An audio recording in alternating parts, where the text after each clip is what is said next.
کہ جنگ کے بعد چند خوبصورت عرب عورتیں ان کے قبضے میں آئیں اور صحابہ کو ان کی طلب ہوئی کیونکہ وہ اپنی بیویوں سے دور تھے، مگر ساتھ ہی ساتھ صحابہ چاہتے تھے کہ وہ ان کنیز عورتوں کو بھیج کر ان کی اچھی قیمت بھی حاصل کر لیں۔ چنانچہ صحابہ نے ازل سے کام لیا، یعنی سیکس کرتے وقت ان دا اینڈ وہ کیا کرتے تھے، وہ جو اپنا سپرم ہے وہ عورت کے اندر نہیں ڈالتے تھے بلکہ اسے باہر زمین پہ گرا دیتے تھے۔ پھر انہوں نے رسول اللہ سے اس کے متعلق پوچھا تو رسول اللہ نے فرمایا ہاں ازل کی اجازت ہے، لیکن جہاں تک بچہ پیدا ہونے کا تعلق ہے تو تم چاہو یا نہ چاہو، مگر اگر کسی روح کو پیدا کرنا ہو تو وہ پیدا ہو کر رہے گی۔ تو اور بھی روایتیں ملتی ہیں جس میں یہ کہا جاتا ہے کہ اس کے بعد صحابیوں نے کیا کیا، جو کوئٹس انٹرپٹس ہے یا ازل جو ہے اس سے کام نہیں کیا، بلکہ وہ مطلب جو ہے ریپ کرنے کے ساتھ ساتھ ان کو پریگننٹ بھی کرنے لگے۔ پھر تفسیر طبری، اب علامہ طبری کا بہت بڑا نام ہے، تاریخ کے حوالے سے بھی تفسیر بھی انہوں نے ایک لکھی ہے۔ صحابی عبداللہ بن مسعود فرماتے ہیں کہ جب لونڈی کو بیچ دیا جائے جب کہ اس کا خامند بھی ہو تو اس کا نیا آقا اس کے وضع وتی کا محل کا زیادہ حقدار ہے، یعنی اسے حق ہے کہ وہ خامند کے بجائے کنیز سے فورسڈ سیکس کریں۔ پھر صحابی حضرت ابن عباس سے روایت ہے کہ لونڈی کی طلاق کی 6 صورتیں ہیں۔ مالک کا اس کو بیچنا اس کی طلاق ہے، اس کو آزاد کرنا اس کی طلاق ہے، مالک کا اس کو حبہ کرنا یعنی تحفے میں کسی کو دے دینا اس کی طلاق ہے، اس کی برات اس کی طلاق ہے، اس کے خامند کا کی طلاق اس کو طلاق۔ اور ساتھ یہ کہہ رہے ہیں کہ اگر ایک شادی شدہ لونڈی ہے تو اسلامی فقہ کے مطابق جب آپ کسی شادی شدہ عورت کو بھی لونڈی بناتے ہیں تو اس کا نکاح منسوخ ہو جاتا ہے، اور آپ صرف اس بات کا انتظار کرتے ہیں کہ اس کو پہلی بار جب اس کا مینسٹرل سائیکل آئے، جب بھی اس کی مینسٹریشن شروع ہو تو اس کے ساتھ ہی آپ اس سے سیکس کر سکتے ہیں۔ یعنی ایسا نہیں ہے کہ آپ جو ہے نا شادی شدہ عورتوں کے ساتھ سیکس نہیں کر سکتے، بلکہ ان کے نکاح یہ منسوخ سمجھتے ہیں یا ان کو سمجھتے ہیں کہ بس یہ اب آ گئی ہیں، چاہے ان کے خامند بھی ہیں تو اب ان کے خامندوں قتل ہوئے ہیں یا زندہ ہیں پھر بھی آپ ان سے سیکس کر سکتے ہیں۔ یعنی اسلام یہ حال کرتا ہے شادی شدہ عورتوں کے ساتھ بھی۔ پھر امام ابن حزم اپنی کتاب محلہ میں لکھتے ہیں، یہ مسئلہ ترجمہ مسئلہ 2222 کے متعلق، جس نے اپنی کنیز و باندی کی شرمگاہ دوسرے پر حلال کر دی ہو، یعنی کسی نے اگر کسی کی ملکیت میں کوئی باندی ہے اور وہ کسی دوسرے شخص پہ اسے حلال کر دے تو اس کی کیا کنڈیشن ہوگی، میل اور فیمیل دونوں کے حق میں۔ یعنی صحابی ابن عباس کہتے ہیں اگر ایک عورت اپنی کنیز کو مرد یا بیٹی یا بہن کے لیے حلال کرتی ہے تو پھر اس مرد کو اس کنیز سے جمع سیکس کرنے دو، مگر وہ کنیز اس عورت کی ملکیت میں رہے گی، مگر مرد کو کنیز کی رانوں یعنی ٹانگوں کے درمیان جلدی جلدی جمع کرنے دو، یعنی اسے سیکس کرنے کی اجازت ہے۔ تو اب اگر ایک عورت ہے اور کنیز اس کی باندھی ہے، اور کنیز جو ہے وہ کیا ہے، اس کے گھر کا کام کاج کرتی ہے، تو آدمی کے اوپر یہ ہے کہ ہاں اگر عورت نے بیوی نے اس کو اجازت دے دی یا اس کی بہن نے یا کسی اور نے ماں نے اسے اجازت دے دی اس کے ساتھ سیکس کرنے کی، تو مرد کو چاہیے کہ بس جلدی جلدی اس سے سیکس کر لے تاکہ وہ بعد میں اپنے کام کاج پہ لگے۔ کنیز کا استبراء فقط ایک مرتبہ خون سے پاک ہونا ہے، یعنی کنیز کو عدت نہیں گزارنی پڑتی 3 ماہ کی، بلکہ وہ ایک بار ہی جب اس کا پہلا مینسٹرل سائیکل آئے تو کیا ہے کہ اس کے بعد مرد اس سے سیکس کر سکتا ہے۔ یعنی اگر وہ 3 دن میں خون سے پاک ہو گئی، یعنی اس کا مینسٹرل سائیکل صرف پوزیشن میں آنے کے 3 دن بعد ہی ختم ہو جائے، شروع ہو جائے یا ختم ہو جائے، تو نیا آقا اس سے سیکس کر سکتا ہے۔ ٹھیک ہے، اچھا پھر صحیح بخاری کتاب المغازی، مغازی کا مطلب ہوتا ہے جو رسول نے غزوات لڑی ہیں ان کی کہانیوں میں۔ جب اللہ تعالیٰ نے حضور کو خیبر کی فتح عنایت فرمائی تو آپ کے سامنے صفیہ بنت حیی بن اخطب کی خوبصورتی کا کسی نے ذکر کیا۔ ان کے شوہر قتل ہو گئے تھے اور ان کی شادی ابھی نہیں ہوئی تھی، اس لیے حضور نے انہیں اپنے لیے لے لیا اور انہیں ساتھ لے کر حضور روانہ ہوئے۔ آخر جب مقام صد الصحبہ میں پہنچے تو صفیہ حیض سے پاک ہوئی، حضور نے ان کے ساتھ سیکس کیا۔ یعنی یہ بتایا کہ جیسے ہی اس کا پہلا مینسٹرل سائیکل آیا، مطلب مینسٹریشن شروع ہوئی، تو ساتھ ہی رسول کے لیے وہ حلال ہوگی، رسول نے اس سے سیکس کر لیا۔ اچھا امام مالک نے ایک اور ادھر باتیں جو کی ہیں اس کے متعلق سے کہ کنیز کی ملکیت کا کیا مسئلہ ہے اور کب اس سے سیکس جائز ہوتا ہے۔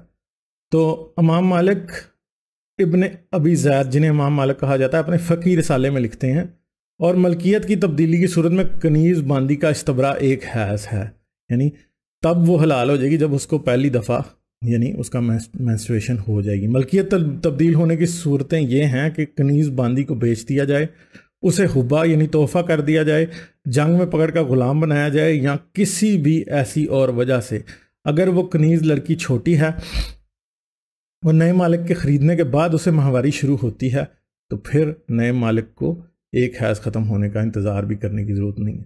یعنی جن لڑکیوں کا حیض نہیں آیا، جن کو مینسٹریشن شروع نہیں ہوئی، ان سے وہ ویسے بھی کر سکتا ہے سیکس۔ تو اس کا مطلب ہے جس لڑکی کی مینسٹریشن نہیں شروع ہوئی، وہ 10 سال کی ہوگی، 8 سال کی ہوگی، 12 سال کی ہوگی، یعنی امام مالک کے مطابق یہ سب کچھ الاؤ ہے، ٹھیک ہے۔ پھر ایسا بھی ہوتا تھا کہ لونڈیاں مشترکہ ہوتی تھیں، یعنی کمبائنڈ پراپرٹی ہوتی تھی۔ اس کیس میں کیا، اب یہ کمبائنڈ پراپرٹی 2 3 4 صحابیوں کی کمبائنڈ پراپرٹی ہے، تو پھر کیا سیکس کا رول ہے؟ اور بچہ جو پیدا ہوتا ہے وہ اس کا باپ کون ہوگا ان میں سے؟ مطلب یہ بڑی مزاحیہ بات ہے۔ مزاحیہ کیا ہے، رونے والی باتیں ہیں یہ ساری۔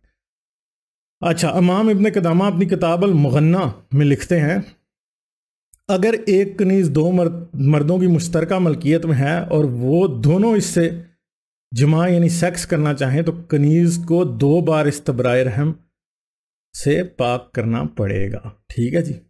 تو دونوں کرتے ہیں تو 2 بار اس کے مینسٹریشن کا انتظار کرنا پڑے گا۔ اور فتاوی عالمگیری جلد 6 صفحہ 162 میں ہے، ایک باندی 2 شخصوں میں مشترک ہے اور اس میں بچہ ہوا اور دونوں نے دعویٰ کیا تو دونوں سے اس کا نسب ثابت ہوگا، یعنی اس بچے کے آفیشلی 2 باپ ہوں گے۔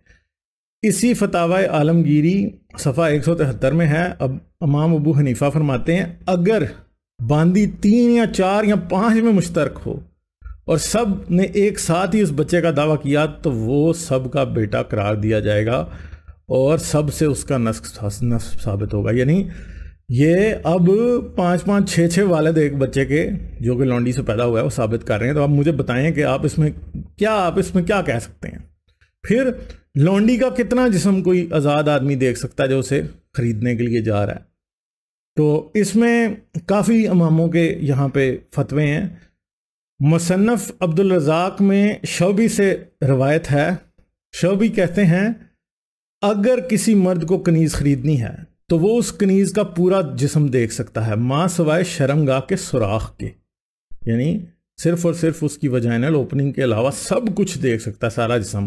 اور فتاوی عالمگیری جو تمام دیوبندیوں اور بریلویوں اور حنفی مدارس میں پڑھائی جاتی ہے میں درج ہے، جامع صغیر میں مذکور ہے کہ اگر کسی شخص نے کوئی کنیز خریدنے کا قصد کیا تو کوئی ڈر نہیں ہے کہ وہ اس کی پنڈلیاں اور سینہ دونوں کو ہاتھ سے چھوئے اور کھلے ہوئے اعضاء کی طرف دیکھے، یعنی اس کے بریسٹ کو ٹٹول کے دیکھے، اس کی ٹانگیں چیک کرے پراپرلی اور اس کے بعد پھر وہ اسے خرید سکتا ہے۔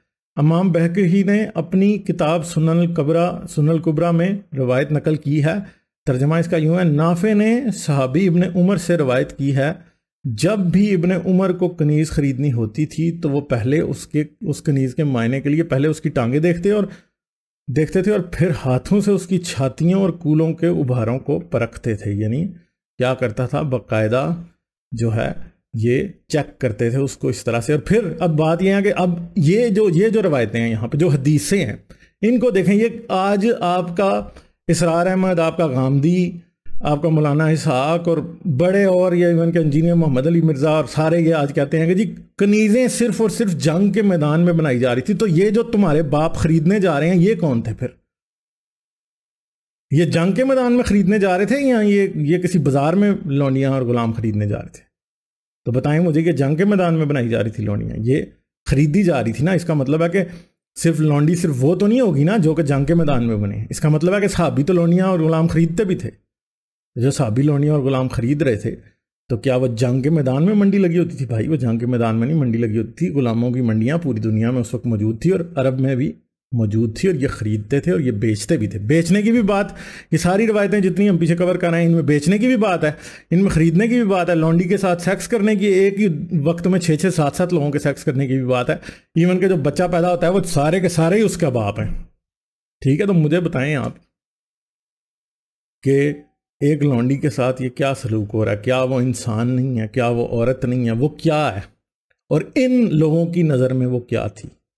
یہ آپ کو خود سوچنا ہے، آپ کو سوچنا پڑے گا، آپ کو دیکھنا پڑے گا۔